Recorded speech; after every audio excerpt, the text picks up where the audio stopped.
өткөн жумада министр келип отчет берип атканда жогорку кеңешке айтты, биз азыр 12 жылдыкка өткөндүктөн азыр 6300гө жакын мугалим жетишсиз башталгыч класстарга.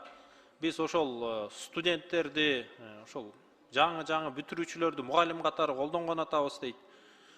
Бирок мен ойлойм, биз билим берүүгө мындай биринчи орунга коюшубуз керек. Бул Кыргызстандын келечеги. Мисалы, азыр Кыргызстан боюнча орто айлык 40 000 сомдоп атса, мугалимдердин айлыгы 26 000 сомдоп атат. Финансы министрлиги быйыл айлык каралбайт дейт. Мүмкүн эмдиги жылы каралат. Бирок ошол эле көптөгөн мугалимдин, врачтардын айлыгы төмөн болгондуктан үйү да жок. Үй алайын десе мамлекеттик ипотекалык компанияга чоң кезектерге туруп атат, узак.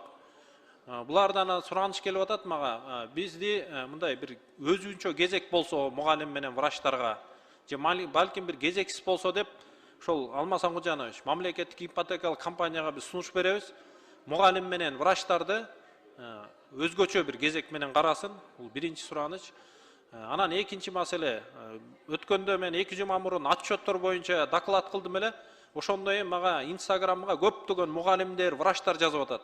Көптөгөн отчеттор бар экен, мен билбеген, ошол кезде презентацияга кирбей калган. Мисалы, мугалимдердин базистик окуу планы деген бар экен.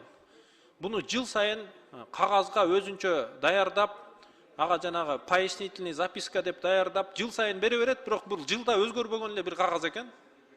Ошону мен сунуштайт элем, ошону жокко чыгарып эле түндүгү аркылуу бир стандарт киргизип, ошол аркылуу эле мугалимдерди кыйнабай мектептерде ушундай кереги жок кагаздарды тезирээк жокко чыгарса жакшы болмок. Саламаттык сактоо министри Эркин мырза да айтыптыр, бизде да саламаттык сактоодо отчеттор өтө көп, биз бир канча айда карап аны жокко чыгарабыз. Совет доорунан бери келаткан бир отчеттор бар экен. Мен сунуштайт элем, бир канча айда эмес, бир жана акселерация деген бар өкмөттөчү. 3 ай ичинде бүт маселени чечкен. Мен ошо акселерацияга сунуштайм. Мугалимдердин отчетун, врачтардын отчетун, кереги жок кагаздарды ошо тезирээк жокко чыгарышсын. Кечөөдө бир 3-4 мектептен кайрылды. Бир жыл мурун журналдын баарын дайрадан жаздыртып, ким канча саат сабак бербей калган отчет сурап атыптыр. Эми ал кимге керек?